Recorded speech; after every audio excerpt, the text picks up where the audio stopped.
Sa aking pakiramdam, Kuya Kas, sa tuwing hihigupin ni Chedeng, ay aking lalampasan ang alapaap sa kakaibang pakiramdam. Ikaw ba naman ang makarinig ng musika na animoy nahigop lang naman ng mainit na balot itong si Chedeng? At ang talaga namang challenging, Kuya Kas, ay kapag doon kami gagawa ng kababalaghan sa kanyang kotse na kulay red.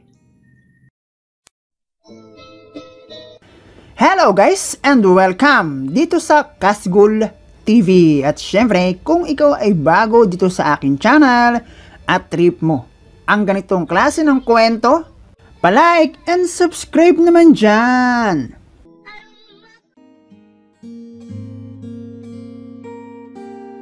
Hayaan mong aking ibahagi sa iyo, Kuya Kas, at sa iyo na ring mga mambabasa at tagapakinig ang aking kwento. At sana ay iyo itong mai-eri kaagad.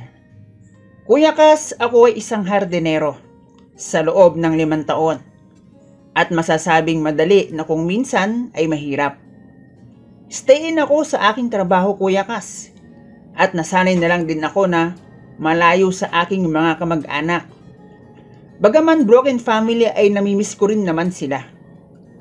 At sa aking pagiging hardinero, Kuya, nagkaroon na rin naman ako ng GF sa lugar na ito, kung saan ako naghahanap buhay, somewhere here in Cavite.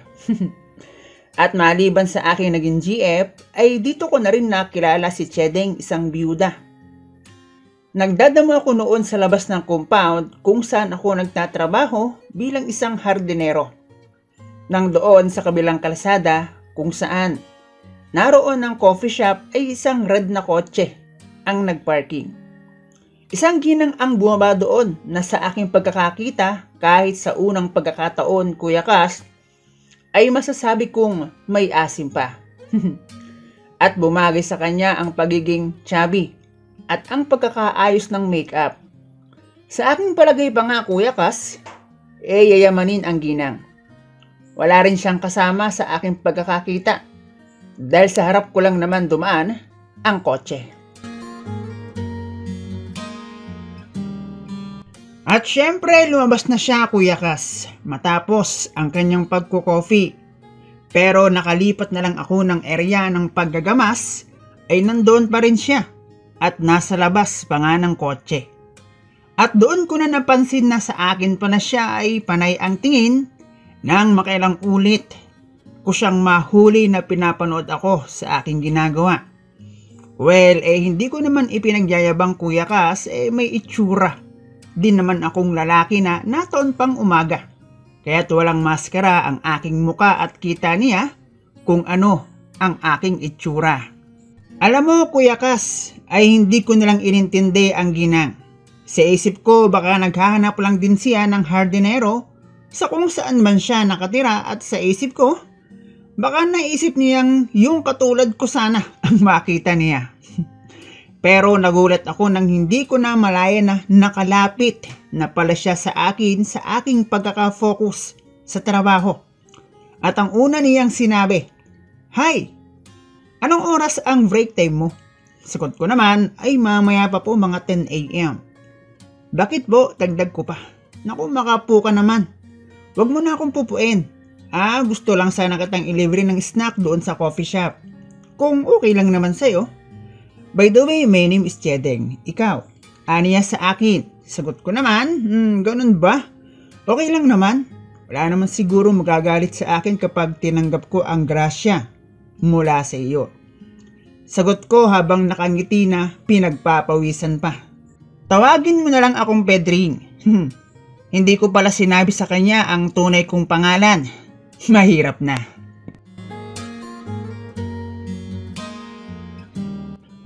Hanggang sa sabihin ko na lang na, "Tara madam, pwede na yan. Mag-snack na tayo." Yun ay dahil hindi na kasi niya ako iniwan doon. At tanong siya ng tanong ng tungkol sa aking trabaho. Bagay na aking kinaiilang. Bukod pa doon nasa labas naman ako ng gate at medyo malayo ako sa bahay ng boss ko. Kaya nagdesisyon akong agahan na ang pagmimerienda. At dahil kilala ako ng mga crew doon sa coffee shop, nagtataka sila. Dahil kilala naman nila ang boss ko at iba ang aking kasama. Kaliwat kanan ang senyas mula sa mga nakakakilala sa akin kung sino daw ang babae. Sagot ko na lang din na pasenyas. Wala ganyan talaga. Hanggang sa matapos kami doon sa coffee shop ay napag-alaman kong ginagawa pala niya ang mamasyal kapag naboboring siya. Wala na raw siyang asawa at lahat ng kanyang anak ay may kanya-kanya ng pamilya. Noong maikwento yun sa akin ni Chedeng, nabura sa aking isipan na kaya niya ako nilibre ay dahil nagmamagandang loob lamang siya. At ang pumalit sa isip ko, baka naghahanap ito ng lalaki na pupuno sa pangangailangan niya bilang isang babae. At bago nga kami maghiwalay ni Chedeng, siya pa mismo ang kumuha ng aking contact number. Bagay na sa isip ko naman, mukhang may mapapala ako sa kanya. Bukod doon, gaya ng nasabi ko na, may asim pa si Chedeng. At kung magkakataon, siya pa lang ang unang beses na 57 years old na dadaan sa akin na nalaman ko namang 57 na siya matapos nga ang ilang araw naming pag-uusap gamit ang cellphone. Gaya nga ng aking hinala, Kuya Kas, mukhang naghahanap talaga siya ng hardinero. Pero tingin ko ay para doon sa dahan-dahan niyang bulaklak na nalalanta at nangangailangan ng dilig, Kuya Kas. Dahil kung makailang ulit niya akong pinaabutan ng expensive na tinapay mula sa coffee shop kung saan malapit ang aking pinapasukan. Sa totoo lang, Kuya Kas, si Chedeng pa talaga ang gumagawa ng hakbang na para bang agresibong panaka ang datingan. Halos alaman niya ang lahat ng tungkol sa akin bagay na ginagawa ko rin kapag type ko ang isang babae. Pati ang araw ng aking day off, nalaman na rin ni Chedeng. At naganap ang unang beses ng aming paglabas. Naging mabilis ang kaganapan, Kuya Kas, ika nga ni Mami Junicia, walang kuskus balungos. Kung willing daw ba ako na kanyang maging boyfriend. Hindi raw ako magsisisi at siya ang bahala sa akin. Siyempre, sino ba naman ako para umayaw? Gusto ko rin ang iniaalok niya sa akin. Noon ding araw na iyon, Kuya Kas, ang araw ng aming paglabas ay naganap. Ang una naming pagpapalabas. At kung saan kami nagtungo matapos niya akong i-treat sa isang mamahaling resto, ay igrinahi lang naman niya ako na parang kotse.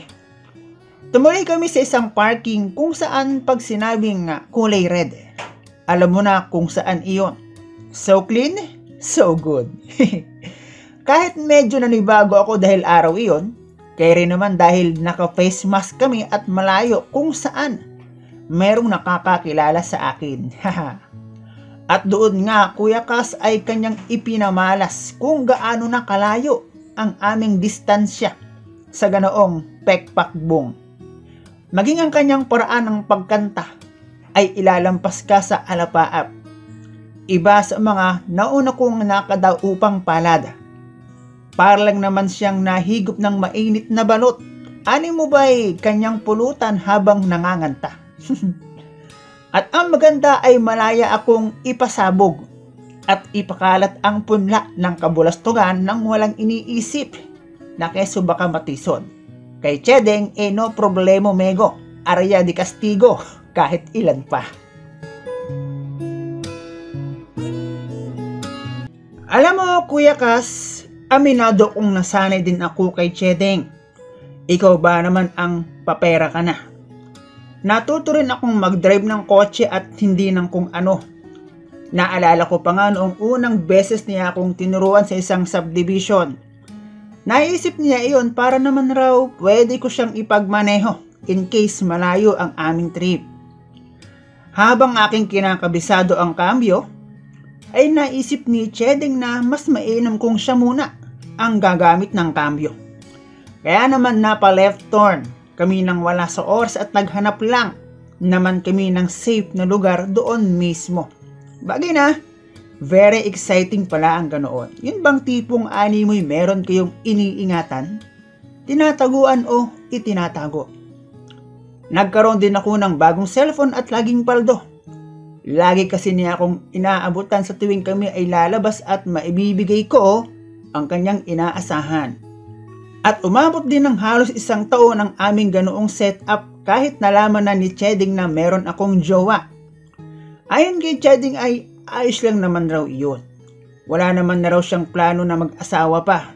Ang kanya lang basta ba hindi ko pabayaan ang kanyang hardin bilang ako na kanyang hardinero. Kaya naman hindi lang bastang dilig, pinababaha ko pa talaga.